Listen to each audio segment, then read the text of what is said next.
Assalamualaikum warahmatullahi wabarakatuh. Sebelumnya perkenalkan nama saya Dewesyah, NIM 3518069, mahasiswa IAIN Pekalongan, jurusan Bimbingan Penyuluhan Islam. Di sini saya akan mempresentasikan hasil wawancara observasi dari family terapi. Di sini saya mewawancarai 3 keluarga sekaligus. Yang pertama, keluarga Bapak Dam. Keluarga ini merupakan keluarga inti karena terdiri dari ayah atau suami, istri, dan anak. Bapak Dam sebagai seorang suami dan ayah dari keempat anak. Ibu Tun merupakan ibu rumah tangga dan juga istri. Anaknya kan ada 4 ya.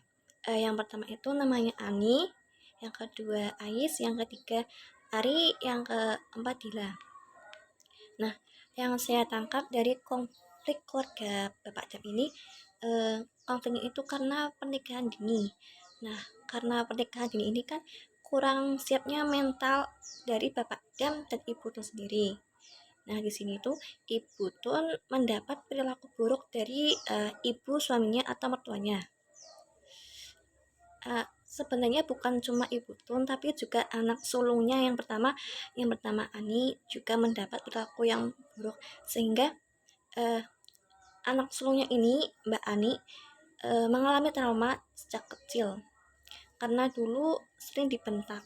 Jadi sampai sekarang masih kebawa kalau dibentak itu suka nangis sendiri. Nah, untuk terapinya di sini saya menggunakan multiple terapi. Kan soalnya multiple family terapi merupakan pengobatan yang terdiri dari 2 atau lebih keluarga hadir di ruangan yang sama dengan terapis yang terlatih dengan menangani permasalahan psikososial seperti rendah diri, hilangnya rasa percaya diri, dan lain sebagainya. Nah, yang kedua, keluarga Bapak Si. Keluarga Bapak Si juga merupakan keluarga inti karena terdiri dari suami, istri, dan anaknya. Nah, relasinya, Bapak Si merupakan seorang suami dan juga ayah dari 1 orang anak laki-laki. Ibu Siva itu juga istrinya sebagai istri dan juga ibu dari 1 anak laki-laki.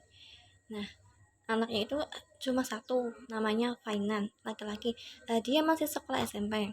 Di sini kasusnya itu hampir sama dengan kasus Bapak Dam, yaitu mendapat perilaku buruk dari ibu suaminya atau mertuanya. Nah, Ibu Siva ini mendapat perilaku kurang mengenakan dari mertuanya itu dari awal pernikahan, karena pernikahannya itu didasari karena perjodohan. Nah, kata Bu Siva, mertuanya itu suka menghina fisik dan juga status karena Ibu Siva sendiri hanya tamat di jenjang SMA dan tidak memiliki pekerjaan tetap. Nah, dalam kasus ini saya menggunakan terapi Bowenian terapi karena teori Bowen menekankan pada kebutuhan diferensiasi dalam tingkat perilaku dan kognitif untuk lebih baik interaksi interpersonal dan interpersonal, dan mendefinisikan individu yang berbeda sebagai mereka yang mengendalikan situasi dengan kesadaran akan pikiran, perasaan, dan opini dalam situasi yang sangat emosional. Sebaliknya, individu yang tidak dibedakan diatur oleh emosi mereka dalam keputusan mereka, bakat, dan rentan untuk yang parah gejala penyakit psikologis. Nah, dalam teori Bowen ini mencoba menjembatani antara pendekatan yang berorientasi pada psikodinamika yang menekankan pada perkembangan diri, isu-isu antar generasi, dan peran-peran masa lalu dengan pendekatan yang membatasi perhatian pada unit keluarga dan pengaruhnya di masa kini.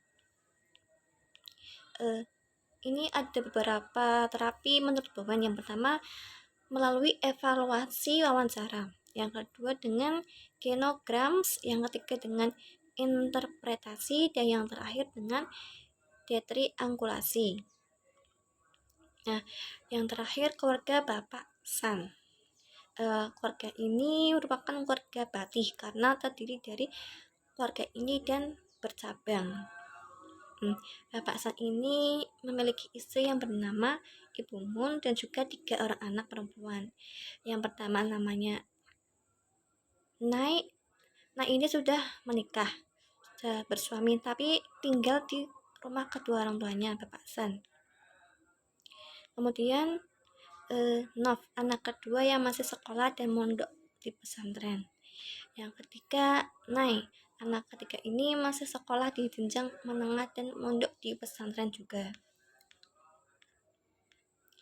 Nah, konfliknya Bapak San ini lebih ke ekonomi sosial. Jadi dulu pada awal masa pernikahan, Bapak San itu masih punya wirausaha, masih dibilang bisa memenuhi kebutuhan bahkan lebih. Namun semakin usia pernikahan semakin tua, usaha Bapak San mengalami kebangkrutan. Maka dari itu Bapak San dan juga Ibu Mun mengalami kesulitan ekonomi dan juga dalam memenuhi kebutuhannya dan juga kebutuhan ketiga anaknya. Nah, karena kesulitan ekonomi, Ibu Mun maupun Bapak San sering meminjam uang kepada saudara atau tetangganya. Nah, di sini saya menggunakan terapi struktural family terapi. Tujuan dasar dari terapi keluarga struktural adalah rekonstruksi sistem aturan sehingga realitas intersaksional keluarga menjadi lebih fleksibel dengan ketersediaan cara alternatif yang lebih untuk berhubungan satu sama lain. Nah, di sini juga ada upaya mengatasi problem perekonomian. Yang pertama terbuka. Hal pertama yang harus dilakukan untuk menghindari keuangan adalah bersikap terbuka. Baik pasangan sama-sama terbuka dan juga orang tua kepada anaknya juga terbuka. Yang kedua, tentukan tujuan jangka panjangnya. Di sini harus cermat dan bijak dalam melihat masa depan. Tentukan beberapa hal di masa depan yang membutuhkan banyak uang. Nah, terus yang ketiga menabung.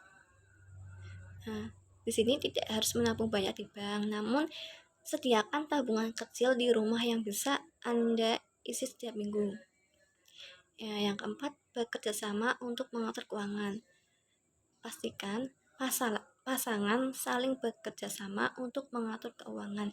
Jangan terlalu mendominasi atau malah pasif jika berkaitan dengan pengeluaran atau pengaturan keuangan. Nah, yang terakhir, memiliki usaha sampingan. Mungkin dengan istri bekerja membuka toko sembako atau sampingan seperti menjahit seperti itu. Kalau memiliki kelebihan bisa menjahit.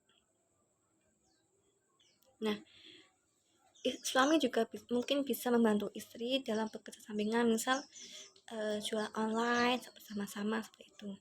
Nah, mungkin cuma segitu penjelasan presentasi dari saya. Sebelumnya saya mohon maaf apabila ada kata-kata atau hasil makalah saya kurang maksimal. Terima kasih. Wassalamualaikum warahmatullahi wabarakatuh.